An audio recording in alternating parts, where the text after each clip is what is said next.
Dragon ফুল রাতেই ফুটে, আর এই ফুলের সৌন্দর্য রাতে উপভোগ করা যায় এবং এই ফুলের একটি মিষ্টি সুঘ্রাণ আছে।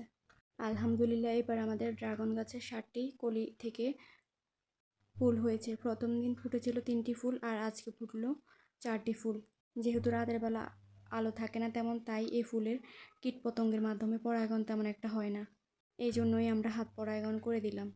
আর হাত পরাগায়ন করার জন্য একটা তুলি আর চামচের সাহায্যে প্রথমে তুলি দিয়ে ভিতরে যে ছোটো ছোটো রেণু আছে সেগুলো চামচের মধ্যে সংগ্রহ করে নিতে হবে। এরপর তুলি দিয়ে গর্ভাশয়ের মধ্যে ওই রেণুগুলো মাঝখানে ছিদ্র বরাবর দিয়ে দিতে হবে।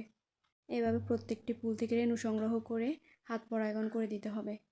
এতে করে ফুল থেকে ফল পাওয়ার সম্ভাবনা অনেকটাই বেড়ে যায়। আর এখন যেহেতু বৃষ্টির সিজন, সকাল সন্ধ্যায় বৃষ্টি হচ্ছে, তাই যেহেতু রেণুগুলো ধুয়ে যাওয়ার সম্ভাবনা থাকে, এই জন্য পরাগায়ন শেষে ফুলগুলোকে পলিথিন দিয়ে কভার করে দিচ্ছি। সকালে উঠে পলিথিনগুলো নিয়ে ফেলবো, কারণ তখন ফুলগুলো নুয়ে যাবে, তখন আর রেণু ধুয়ে যাওয়ার কোনো সম্ভাবনা থাকবে না। আলহামদুলিল্লাহ, সবগুলো ফুলের পরাগায়ন শেষ। এখন ফল পাওয়ার আশায় রইলাম। ইনশাআল্লাহ এবার ফলের মুখ দেখব।